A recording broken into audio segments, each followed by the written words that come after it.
J'ai introduit dans ma thèse d'état de 99 les notions de chronème et de chorème. Chorème, C-H-O-R-E-M-E. Quelle est l'utilité de ces deux concepts? Le chronème permet de préciser une chronologie et le chorème permet de déterminer des questions d'ordre spatial, c'est-à-dire où ça se passe, dans quel pays ça se passe, de quel côté on se trouve. Je m'explique. L'historien des textes, par exemple, parce que c'est comme dans ce sens-là que je me situe, textologie, il a une double fonction critique, une double fonction de recherche, dater les documents,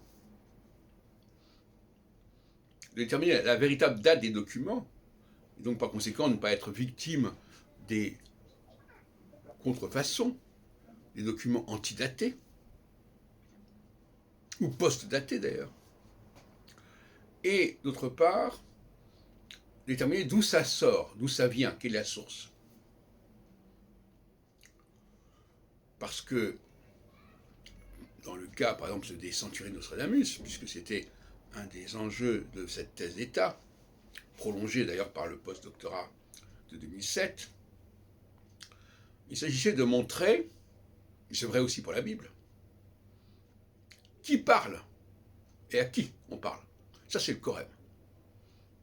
D'où ça vient? Par exemple, le Pentateuque,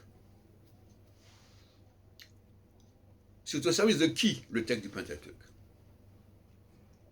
De quelle partie? De quel camp se trouve-t-il? J'ai montré que, en grande partie, le Pentateuque était l'œuvre des tribus du Nord, des tribus de ce qu'on appelle le royaume d'Israël, à la mort de Salomon. D'où les références pour la sortie d'Égypte aux Bnei Israël, aux enfants d'Israël, etc. Ce qui n'est pas neutre. Ne pas comprendre que dans le Pentateuque, il est nécessaire de déterminer de quel côté ça se passe, c'est un contresens aussi grave que se tromper au niveau chronologique. Et d'ailleurs, les deux sont reliés. Si j'ai réglé certains problèmes d'espace, de partie, de camp, ça va aussi m'aider à résoudre des problèmes de chronologie, de période, de temps. Et inversement. Donc, c'est un outil chronème-chorème absolument essentiel que tout historien ou chercheur en histoire ou futur historien doit maîtriser. Celui qui ne maîtrise pas la détermination des chorèmes et des chronèmes n'est pas le bon historien, selon mes voeux. Alors maintenant, vous savez, par exemple, vous avez des expressions qui sont bien plus connues. La question de terminus, par exemple. Le mot terminus est beaucoup employé en histoire des textes, c'est-à-dire avant quelle date tel document a dû être publié et après quelle date il n'a pas pu être publié. Par exemple,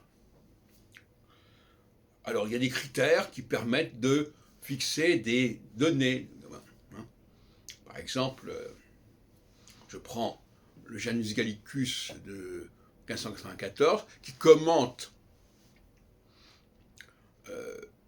l'ensemble des 10 centuries. Ça prouve bien qu'il y avait déjà en 1594 les 10 centuries. Je veux dire qu'il les commente dans leur intégralité, mais enfin, il en utilise un certain nombre d'éléments. On est en 1594, on n'est pas en 1568. Parce que pour les nostramologues ordinaires, c'est en 1568 qu'on a eu les 10 centuries. Non, moi je dis non, c'était 26 ans plus tard. Bon, un quart de siècle plus tard, c'est un détail, n'est-ce pas? Bon, là, c'est un problème de chronème. Alors, on ne va pas revenir là-dessus, mais il y a une sorte de facteurs de... Moi, je suis en train de parler de méthodologie, là. Je ne suis pas en train de faire des explications ponctuelles sur tel et tel corpus, bien entendu. Ce sont seulement des illustrations, des exemples. Je renvoie à d'autres recherches. Mais la maîtrise de cette dialectique chronème-chorème, et l'interrogation doit être double en fait, compte, face à un document, en quoi il me renseigne au niveau du chronème et en quoi il me renseigne au niveau du chorème.